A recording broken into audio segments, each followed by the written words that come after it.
ಧರ್ಮಸ್ಥಳ ಗ್ರಾಮದಲ್ಲಿ ಅನಾಮಿಕ ದೂರುದಾರ ಗುರುತಿಸಿದಂತ 13 ಪಾಯಿಂಟ್ಗಳ ಪೈಕಿ ಇವತ್ತು 13ನೇ ಪಾಯಿಂಟ್ನಲ್ಲಿ ಶೋಧ ಕಾರ್ಯಾಚರಣೆ ನಡೀತಾ ಇದೆ.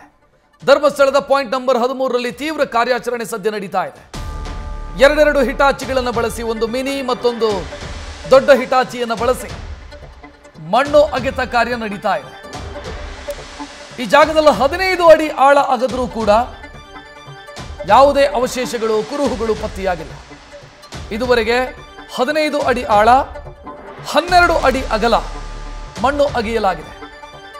ಯಾಕೆಂತಂದ್ರೆ 5 ವರ್ಷದ ಹಿಂದೆ ಇಲ್ಲಿ ಜಲಪ್ರಳಯ ಸಂಭವಿಸಿತ್ತು. ಆ ಸಂದರ್ಭದಲ್ಲಿ 20 ಅಡಿಯವರೆಗೂ ಕೂಡ 80 ಲೋಡ್ ಮಣ್ಣು ತುಂಬಲಾಗಿತ್ತು ಆ ಜಾಗಕ್ಕೆ.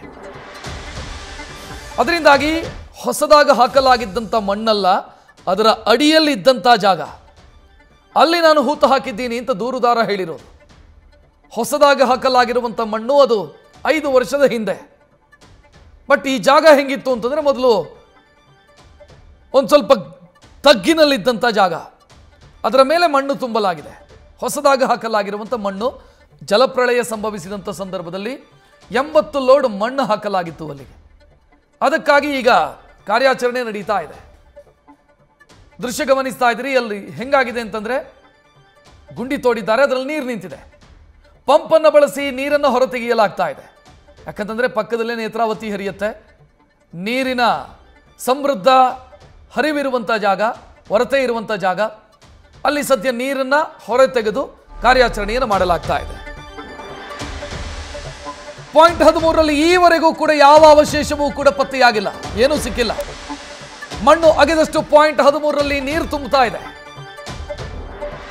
ಸ್ಥಳಕ್ಕೆ ಪಂಪ್ ಸೆಟ್ ತಂದು ಮೋಟಾರ್ ಅಳವಡಿಸಿ ನೀರನ್ನು ಹೊರತೆಗೆದು ಕಾರ್ಯಾಚರಣೆಯನ್ನು ಮುಂದುವರಿಸಲಾಗ್ತಾ ಇದೆ. ನಾನು ಈಗಾಗಲೇ ಹೇಳಿದೆ, ಪಕ್ಕದಲ್ಲೇ ನೇತ್ರಾವತಿ ಹರಿಯುತ್ತೆ.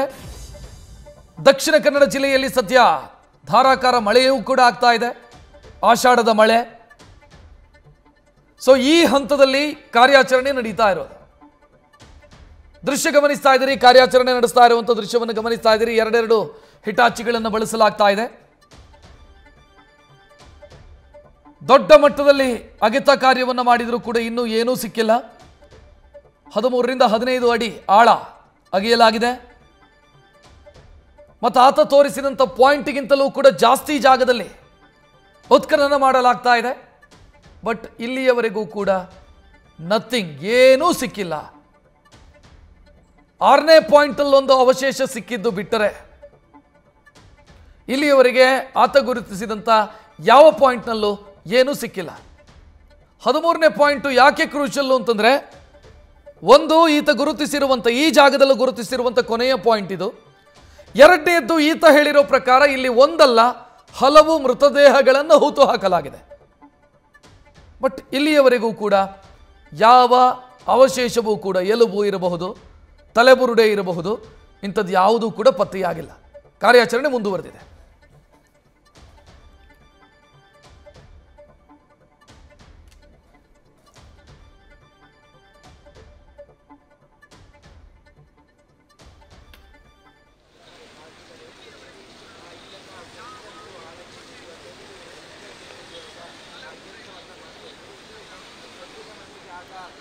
ಹೆಚ್ಚಿನ ಡೀಟೇಲ್ ನೀಡೋದಕ್ಕೆ ನಮ್ಮ ಪ್ರತಿನಿಧಿ ಪರೀಕ್ಷಿತ್ ಫೋನ್ ಸಂಪರ್ಕದಲ್ಲಿ. ಪರೀಕ್ಷಿತ್, ದೃಶ್ಯ ನೋಡ್ತಾ ಇದ್ದೀವಿ, ಒಳ್ಳೆ ಗಣಿಗಾರಿಕೆ ಮಾಡಿದ ಸೀನ್ ಕಾಣಿಸ್ತಾ ಇದೆ. ಇಲ್ಲಿ ಗಣಿಗಾರಿಕೆಯ ರೀತಿ ಎಲ್ಲಿ ತನಕ ಮುಂದುವರಿಸ್ತಾರೆ, ಎಷ್ಟು ಹೊತ್ತರ ತನಕ ಕಾರ್ಯಾಚರಣೆ ನಡೆಯುತ್ತೆ, ಎಷ್ಟು ಆಳದವರೆಗೆ ಅಗೀತಾರೆ?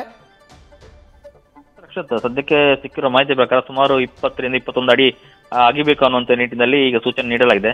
ಈಗ ಸದ್ಯಕ್ಕೆ 15ರಿಂದ 16 ಅಡಿ ಹೋಗಿರುವಂತದ್ದು, ಇನ್ನೂ 20 ಅಡಿವರೆಗೂ ಹೋಗ್ಬೇಕು ಅನ್ನುವಂಥ ಮಾಹಿತಿ ಕೊಡಿ. ಯಾಕಂದ್ರೆ ಸುಮಾರು 5 ವರ್ಷಗಳ ಹಿಂದೆ, ಆಲ್ಮೋಸ್ಟ್ 5 ವರ್ಷಗಳ ಹಿಂದೆ ಈ ಭಾಗದಲ್ಲಿ ಸಂಪೂರ್ಣ ಜಲ ಪ್ರವಾಹ ಉಂಟಾಗಿತ್ತು. ಈ ಏನು ಜಾಗ 13ನೇ ಪಾಯಿಂಟ್ ಇದೆ, ಸಂಪೂರ್ಣವಾಗಿ ನೆಲಸಮ ಆಗಿತ್ತು. ಅಂದ್ರೆ ಯಾವುದೇ ಕುರುಗಳೇ ಇರಲಿಲ್ಲ. ಆ ರೀತಿಯಲ್ಲಿ ಮಣ್ಣುಗಳು ಕೊಚ್ಚಿ ಹೋಗಿತ್ತು. ಸುಮಾರು 20 ಅಡಿ ಆಳದವರೆಗೂ ಮಣ್ಣು ಕೊಚ್ಚಿ ಹೋಗಿತ್ತು. ನೇತ್ರಾವತಿ ನದಿ ಉಕ್ಕಿ ಹರಿದ ಪರಿಣಾಮ ಈ ರೀತಿ ಘಟನೆ ಆಗಿತ್ತು ಅಂದು. ಸೊ ಹೀಗಾಗಿ ಆ ದೂರುದಾರ ಹೇಳೋ ಪ್ರಕಾರ ಸುಮಾರು 80 ಲೋಡ್ ಮಣ್ಣನ್ನ ಅಲ್ಲಿ ಹಾಕಲಾಗಿದೆ. ಸುಮಾರು 20 ಫೀಟ್ ಅಡಿವರೆಗೂ ಮಣ್ಣು ಹಾಕಲಾಗಿದೆ. ಹೀಗಾಗಿ 20 ಫೀಟ್ ಅಡಿವರೆಗೂ ಮಣ್ಣು ತೆಗಿಬೇಕು ಅನ್ನೋ ನಿಟ್ಟಿನಲ್ಲಿ ಮನವಿ ಮಾಡಿದ್ದಾನೆ. ಹೀಗಾಗಿ ಎಸಿ ಅವರು 20 ಫೀಟ್ ವರೆಗೂ ತೆಗಿಬೇಕು ಅನ್ನೋ ನಿಟ್ಟಿನಲ್ಲಿ ಸೂಚನೆ ನೀಡಿರುವಂತದ್ದು. ಸದ್ಯಕ್ಕೆ ಸಮಯ ಮೀರ್ತಾ ಇದೆ. 6 ಗಂಟೆ ಹೊತ್ತಿಗೆ ಬಹುತೇಕ ಪರೀಕ್ಷಿತ್ ಅಂದ್ರೆ ಈಗ ದೂರುದಾರ ಏನ್ ಹೇಳ್ತಾ ಇರೋದು, ನಾನು ಹೆಣಗಳನ್ನ ಹೂತು ಹಾಕಿದಂತ ಸಂದರ್ಭದಲ್ಲಿ ಆ ಜಾಗ ತಗ್ಗಿನಲ್ಲಿತ್ತು, ಈಗ ಅದಕ್ಕೆ ಮಣ್ಣು ತುಂಬಿದ್ದಾರೆ ಅಂತ ಹೇಳ್ತಾ ಇರೋದಾ? ರಕ್ಷತ್, ಖಂಡಿತ. ಅಂದು ಬಹಳಷ್ಟು ತಗ್ಗಲಿತ್ತು, ಅದು ಸಂಪೂರ್ಣವಾಗಿ ಕೊಚ್ಚಿ ಹೋದ ಬಳಿಕ ಅದು 80 ಲೋಡ್, ಸುಮಾರು 80 ಲೋಡ್ ಅಷ್ಟು ಮಣ್ಣುಗಳನ್ನ, ಅಂದ್ರೆ 20 ಫೀಟ್ ಅಡಿಯಷ್ಟು ಮಣ್ಣುಗಳನ್ನ ತುಂಬಲಾಗಿದೆ. ಹೀಗಾಗಿ 20 ಅಡಿ ಕೆಳಗೆ ಏನು ನಾನು ಹೂತ ಶವಗಳಿದೆ, ನಾನೇ JCB ಮೂಲಕ ಅದನ್ನ ಹೂತು ಹಾಕ್ತಿದ್ದೆ ಅನ್ನುವಂತ ಮಾಹಿತಿಯನ್ನ ಈಗ ದೂರುದಾರ ನೀಡಿರುವಂತದ್ದು ಮಾಹಿತಿ ಸಿಗ್ತಾ ಇದೆ. ಸದ್ಯಕ್ಕೆ 20 ಫೀಟ್ ವರೆಗೂ ಮಣ್ಣನ್ನು ಅಗಿಬೇಕು ಅನ್ನೋ ನಿಟ್ಟಿನಲ್ಲಿ ಸೂಚನೆ ನೀಡಲಾಗಿದೆ. ಅದು ಇವತ್ತೇ ಮುಗಿಸಬಹುದು ಅಥವಾ ನಾಳೆ ಕೂಡ ಮುಂದುವರಿಬಹುದು. ಸದ್ಯಕ್ಕೆ ಬಹಳಷ್ಟು ಕುತೂಹಲ ಆಗಿದೆ. ಮಣ್ಣನ್ನ ಅಗಿತಾನೆ ಇದ್ದಾರೆ. ಸದ್ಯಕ್ಕೆ ಅದು ಮುಕ್ತಾಯನೇ ಆಗ್ತಾ ಇಲ್ಲ. ಈಗ ಸದ್ಯಕ್ಕೆ ನೀರಿನ ಹೊರತೆ ಸಿಕ್ಕಿರುವಂತದ್ದು, ಏನು ಪಂಪ್ ಸೆಟ್ ಮೂಲಕ ಅದನ್ನ ನೀರನ್ನ ಹೊರಗೆ ಹಾಕಲಾಗ್ತಾ ಇದೆ, ನೇತ್ರಾವತಿಗೆ ಹಾಕಲಾಗ್ತಾ ಇದೆ. ಅದರ ಬಳಿಕ ಕಾರ್ಯಾಚರಣೆ ಮುಂದುವರಿಯುತ್ತೋ ಅಥವಾ ನಾಳೆಗೆ ಮುಂದೂಡುತ್ತೋ ಅನ್ನೋದು ಕಾದಬೇಕಾಗಿದೆ. ರಕ್ಷತ್, ಪರೀಕ್ಷಿತ್, ಈ ಜಾಗ ಇದೆಯಲ್ಲ, ಇದು ಯಾರಿಗೆ ಸೇರಿದ್ದು? ಅರಣ್ಯ ಇಲಾಖೆನ, ಕಂದಾಯ ಇಲಾಖೆನ, ಯಾರಿಗೆ ಸೇರಿದ ಜಾಗ ಇದು? ಸದ್ಯಕ್ಕೆ ಪ್ರಾಥಮಿಕ ಮೂಲದ ಪ್ರಕಾರ ಅದು ಕಂದಾಯ ಇಲಾಖೆಗೆ ಸೇರಿದೆ ಅನ್ನುವಂಥದ್ದು ಮಾಹಿತಿ ಸಿಗ್ತಾ ಇದೆ. ಅದು ಇನ್ನೂ ಸ್ಪಷ್ಟವಾಗಿಲ್ಲ. ಸದ್ಯಕ್ಕೆ ಆ ಭಾಗದಲ್ಲಿ ಎಲ್ಲ ಏನು ಪರ್ಮಿಷನ್ ತಗೊಂಡು, ಯಾಕಂದ್ರೆ ಅಲ್ಲಿ ವಿದ್ಯುತ್ ಕಂಬ ಇದೆ, ಜೊತೆಗೆ ನೀರಾವರಿ ಇಲಾಖೆಗೆ ಸೇರಿದ ಪೈಪ್ ಇದೆ. ಈಗ ಎಲ್ಲವನ್ನ ಪರ್ಮಿಷನ್ ತೆಗೆದುಕೊಂಡ ಬಳಿಕ ಈ ಕಾರ್ಯಾಚರಣೆ ಆಗ್ತಾ ಇರುವಂತದ್ದು. ಸದ್ಯಕ್ಕೆ ಕಂದಾಯ ಇಲಾಖೆಯ ಸೇರಿದ ಜಾಗ ಅನ್ನುವಂಥ ಮಾಹಿತಿ ಸಿಗ್ತಾ ಇದೆ. ರಕ್ಷತ್, ಇನ್ನು ಈ GPR ಎಲ್ಲ ಬಳಕೆ ಮಾಡಿದ್ರಲ್ಲ ಪರೀಕ್ಷಿತ್ ಬೆಳಗ್ಗಿಂದ, ಇದನ್ನು ಇಲ್ಲಿಗಷ್ಟೇ ಸೀಮಿತನಾ ಅಥವಾ ನಾಳೆಯಿಂದ ಏನಾದರೂ ಪಾಯಿಂಟ್ ನಂಬರ್ 1 ಇಂದ ಏನಾದರೂ GPR ಯೂಸ್ ಮಾಡ್ತಾರಾ ಹೆಂಗೆ?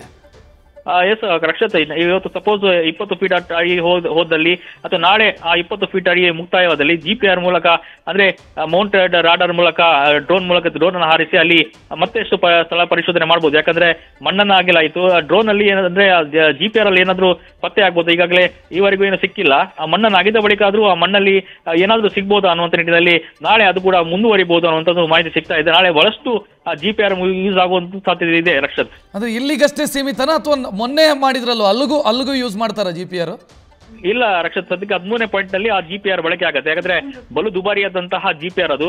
ಇನ್ನಷ್ಟು ಮತ್ತಷ್ಟು ಪಾಯಿಂಟ್ ಗಳಲ್ಲಿ ಅದನ್ನ ಬಳಕೆ ಮಾಡಿದ್ರೆ ಬಹಳಷ್ಟು ದುಬಾರಿ ಆಗುತ್ತೆ. ಸದ್ಯಕ್ಕೆ ಅಲ್ಲಿ ಈವರೆಗೂ ಏನು ಸಿಕ್ಕಿಲ್ಲ. ಹಾಗಾಗಿ FSL ಟೀಮ್ ಏನಿದೆ ಅದು ಕೂಡ ಅಲ್ಲಿತ್ತು, ಅವರಿಗೂ ಏನು ಸಿಕ್ಕಿಲ್ಲ. ಹೀಗಾಗಿ ಸದ್ಯ 13ನೇ ಪಾಯಿಂಟ್ ಅಲ್ಲಿ ಬಹಳಷ್ಟು ಕ್ರೂಷಲ್ ಪಾಯಿಂಟ್ ಅಂತ ಹೇಳ್ಬೋದು, ಅಲ್ಲಿ GPR ಅನ್ನ ಬಳಕೆ ಮಾಡಿದ್ದಾರೆ. ಈಗ ಸಾಯಿಲ್ ಕೂಡ, ಅದು ಮಣ್ಣು ಕೂಡ ಬಹಳಷ್ಟು ಮೆದುವಾಗಿದೆ ಆಳದಲ್ಲಿ. ಹಾಗಾಗಿ ಸದ್ಯ GPR ಅಲ್ಲಿ ಏನು ಸಿಕ್ಕಿಲ್ಲ. ನಾಳೆ ಮಣ್ಣನ್ನು ಆಗಿದ ಬಳಿಕ ಅಲ್ಲಿ ಏನಾದ್ರೂ ಆಗಿದ್ದ ಬಳಿಕ ಆ ಜಾಗದಲ್ಲಿ ಸಂಪೂರ್ಣವಾಗಿ ಏನು ರಾಡಾರ್ ಏನಿದೆ ಸ್ಕ್ಯಾನ್ ಮಾಡುತ್ತೆ. GPR ಅಲ್ಲಿ ಏನಾದ್ರೂ ಕಂಡು ಬಂದ್ರೆ ಅದನ್ನ ವರದಿಗೆ ಸೇರಿಸಲಾಗುತ್ತೆ. ಸದ್ಯ ಒಂದು ಅಂತಿನ ವರದಿಯನ್ನ ಏನು ಎಸ್ಟೇಟ್ ಮುಖ್ಯಸ್ಥ ಪ್ರಣಬ್ ಮೋಂತಿ ಅವರು ತೆಗೆದುಕೊಂಡಿದ್ದಾರೆ. ರಕ್ಷತ್, ಥ್ಯಾಂಕ್ ಯು ಪರೀಕ್ಷಿತ್ ಮಾಹಿತಿಗೆ. ದೃಶ್ಯ ಗಮನಿಸ್ತಾ ಇದ್ದೀರಿ. 13ನೇ ಪಾಯಿಂಟು, ಹೆಚ್ಚು ಹೆಣಗಳನ್ನು ಹೂತು ಹಾಕಿದ್ದೀನಿ ಅಂತ ಹೇಳಲಾಗಿರುವಂಥ ಜಾಗ, ಅಂದರೆ ದೂರುದಾರ ಹೇಳಿರುವಂಥ ಜಾಗ. ಈ ಜಾಗದಲ್ಲಿ ಸತ್ಯ ಕಾರ್ಯಾಚರಣೆ ನಡೀತಾ ಇದೆ. ನಿಮಗೆ ಈಗಾಗಲೇ ಅದನ್ನು ಹೇಳಿದ್ವಿ ನಾವು, ಯಾಕೆ ಇಷ್ಟು ಆಳಕ್ಕೆ ಅಗದಿದ್ದಾರೆ ಅಂತಂದರೆ, ಮೊದಲು ಈ ಜಾಗ ತಗ್ಗಿತ್ತು, ಅಂದರೆ ಒಂಥರ ಗುಂಡಿ ಇದ್ದಂಥ ಜಾಗ ಇದು.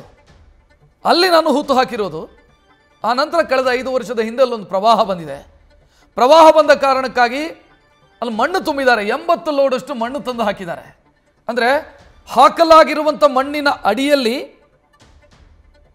ಆ ನಂತರ 4-5 ಅಡಿ ಆಳದಲ್ಲಿ ನಾನು ಹೂತು ಹಾಕಿರೋದು ಮೃತದೇಹಗಳನ್ನು ಅಂತ ದೂರುದಾರ ಹೇಳಿರೋದ್ರಿಂದ, ಈಗ ಹೊಸದಾಗಿ ಹಾಕಲಾಗಿರುವಂಥ ಮಣ್ಣು, ಅಂದರೆ 5 ವರ್ಷದ ಹಿಂದೆ ಮಣ್ಣೇನು ತಂದು ಸುರಿಯಲಾಗಿತ್ತು ಅಲ್ಲಿ, ಅದನ್ನು ತೆರವು ಮಾಡಿ ಆ ನಂತರ ಈತ ಈ ಜಾಗದಿಂದ ಇಲ್ಲಿ ನಾನು ಹೆಣಗಳನ್ನು ಹೂತು ಹಾಕಿದ್ದೀನಿ ಅಂತ ಏನು ಗುರುತಿಸಿದ್ದಾನೆ, ಅಲ್ಲಿ ಮತ್ತೆ 4-5 ಅಡಿ ಆಳ ಅಗೆದು ಏನಾದರೂ ಸಿಗುತ್ತಾ ಅಂತ ನೋಡುವಂಥ ಪ್ರಯತ್ನ.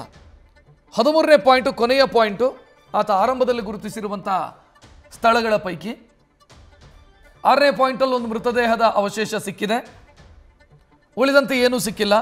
16-17 ಪಾಯಿಂಟು ಕೂಡ ಆ ಬಾಹುಬಲಿ ಬೆಟ್ಟದ ಸಮೀಪ ಕೂಡ ಹುಡುಕಾಡಿದ್ದಾರೆ, ಅಲ್ಲೂ ಕೂಡ ಏನೂ ಸಿಕ್ಕಿಲ್ಲ. ಈಗ ಇಲ್ಲೂ ಈ ಕ್ಷಣದವರೆಗೂ ಕೂಡ ಏನೂ ಸಿಕ್ಕಿಲ್ಲ. ಸವಾಲುಗಳ ಮಧ್ಯೆ ಕಾರ್ಯಾಚರಣೆ ನಡೀತಾ ಇದೆ. ಸವಾಲುಗಳು ಯಾವುದು ಅಂತಂದರೆ, ನೀರು ತುಂಬಿಕೊಳ್ಳುತ್ತೆ, ನೀರು ತುಂಬಿಕೊಂಡ ತಕ್ಷಣ ಮೋಟಾರನ್ನು ಬಳಸಿ ನೀರನ್ನು ತೆಗೆದ ಅನಂತರ ಕಾರ್ಯಾಚರಣೆ ಮಾಡ್ತಾ ಇದ್ದಾರೆ. ಸೊ ಇಷ್ಟೆಲ್ಲ ಸವಾಲುಗಳ ಮಧ್ಯೆ ಸದ್ಯ ಮೃತದೇಹಗಳ ಹುಡುಕಾಟದ ಪ್ರಕ್ರಿಯೆ ನಡೀತಾ ಇದೆ. ಅಸ್ಥಿಪಂಜರದ ಹುಡುಕಾಟ ಪ್ರಕ್ರಿಯೆ ನಡೀತಾ ಇದೆ. ಇದ್ರೆ ಸಿಗಬಹುದು, ಇಲ್ಲದೇ ಇದ್ದಿದ್ದನ್ನು ಹುಡುಕೋದಿಲ್ಲಿ ಅನ್ನುವಂಥ ಪ್ರಶ್ನೆಯೂ ಕೂಡ ಮೂಡ್ತಾ ಇದೆ. ಇಡೀ ಕಾರ್ಯಾಚರಣೆಯನ್ನು ಗಮನಿಸ್ತಾ ಇದ್ರೆ ಕತ್ತಲೆ ಕೋಣೆಯಲ್ಲಿ ಕಪ್ಪು ಬೆಕ್ಕಿಗಾಗಿ ಹುಡುಕಾಡ್ತಾ ಇದ್ದಾರಾ SIT ಟೀಮು. ಒಂದು ವೇಳೆ ಬೆಕ್ಕಿದೆ ಅಂತಾದರೆ ಸಿಗತ್ತೆ, ಇಲ್ಲದ ಬೆಕ್ಕು ಅಂತಾದರೆ ಹುಡುಕೋದೆಲ್ಲಿಂದ ಸಿಗತ್ತಾ ಗೊತ್ತಿಲ್ಲ. ಈ ಮಧ್ಯೆ ಇಡೀ ಕಾರ್ಯಾಚರಣೆಯ ಬಗ್ಗೆ ಆರೋಪಗಳು ಕೇಳಿ ಬರ್ತಾ ಇದೆ. ದೇವಸ್ಥಾನದ ಕೀರ್ತಿಗೆ ಕಳಂಕ ತರುವಂಥ ಪ್ರಯತ್ನ, ಹಿಂದೂ ಶ್ರದ್ಧಾ ಕೇಂದ್ರಗಳನ್ನು ಟಾರ್ಗೆಟ್ ಮಾಡಲಾಗ್ತಾ ಇದೆ. ಹಿಂದೂ ಶ್ರದ್ಧಾ ಕೇಂದ್ರಗಳನ್ನು ವ್ಯವಸ್ಥಿತವಾಗಿ ಪಿತೂರಿ ನಡೆಸಿ ಟಾರ್ಗೆಟ್ ಮಾಡುವಂಥ ಪ್ರಯತ್ನಗಳನ್ನು ಮಾಡಲಾಗ್ತಾ ಇದೆ. ಈ ಆರೋಪಗಳು ಕೂಡ ಕೇಳಿ ಬರ್ತಾ ಇದೆ. ವಿಧಾನಸಭೆಯಲ್ಲೂ ಕೂಡ ಇದು ಪ್ರಸ್ತಾಪ ಆಗಿದೆ. ತಪ್ಪಾಗಿದ್ರೆ ತನಿಖೆ ಆಗಬೇಕು, ಸರಿ. ಹಾಗಂತ ಆತ ತೋರಿಸಿದಲ್ಲೆಲ್ಲ ಅಗೀತಾ ಹೋದರೆ ಮುಗಿಯುತ್ತಾ ಈ ಕಾರ್ಯಾಚರಣೆ? ಆತ ಇವತ್ತು ಈ ಜಾಗವನ್ನು ತೋರಿಸ್ತಾನೆ, ನಾಳೆಯಿಂದ ಇನ್ನೂ ಒಂದು 10 ಜಾಗ ತೋರಿಸ್ತಾನೆ. ಅಗೀತಾ ಹೋಗೋದಾ? SIT ಅವರು ಜೀವನ ಪೂರ್ತಿ ಇದೇ ಕೆಲಸ ಮಾಡ್ತಾ ಹೋಗಬೇಕಾ? ಹಂಗಿದ್ರೆ ಆತ 100ಕ್ಕೂ ಅಧಿಕ ಅಂತ ಹೇಳಿದಾನೆ. 100ಕ್ಕೂ ಅಧಿಕ ಸ್ಥಳಗಳು ಅಂತ. ಧರ್ಮಸ್ಥಳದ ಸುತ್ತಮುತ್ತ 13, ಇನ್ನು ಬೇರೆ ಬೇರೆ ಜಾಗಗಳು ಅಂತ ಆತ ತೋರಿಸ್ತಾ ಹೋದ್ರೆ ಮಾಡ್ತಾ ಹೋಗ್ತಾರ ಇವರು. ಬೆಳ್ತಂಗಡಿಯಿಂದ ಉಪ್ಪಿನಂಗಡಿಯವರೆಗೂ, ಉಪ್ಪಿನಂಗಡಿಯಿಂದ ಪುತ್ತೂರಿನವರೆಗೂ ದಾರಿ ಮಧ್ಯದಲ್ಲಿ ತೋರಿಸ್ತಾ ಹೋದ್ರೆ ಅಗೀತಾ ಹೋಗ್ತಾರ ಇವರು? ಗೊತ್ತಿಲ್ಲ. ಹೋಮ್ ಮಿನಿಸ್ಟರ್ನ ಇದೇ ಪ್ರಶ್ನೆ ಕೇಳಿದಾಗ ಹೋಮ್ ಮಿನಿಸ್ಟರ್ ಸದನಕ್ಕೆ ಕೊಟ್ಟಂತ ಉತ್ತರ, ಇಲ್ಲ ರೀ, 100 ಕಡೆಯೆಲ್ಲ ಅಗಿಯೋ ಕೆಲಸ ಮಾಡಲ್ಲ, ನಾವು ಒಂದು ನಿರ್ಧಾರಕ್ಕೆ ಬರ್ತೀವಿ ನಾವು ಅಂತ ಹೇಳ್ತಿದ್ದಾರೆ. ನ್ಯೂಸ್ ಫಸ್ಟ್, ನಿರ್ಭೀತಿಯಿಂದ ನಿಮ್ಮ ಪರವಾಗಿ.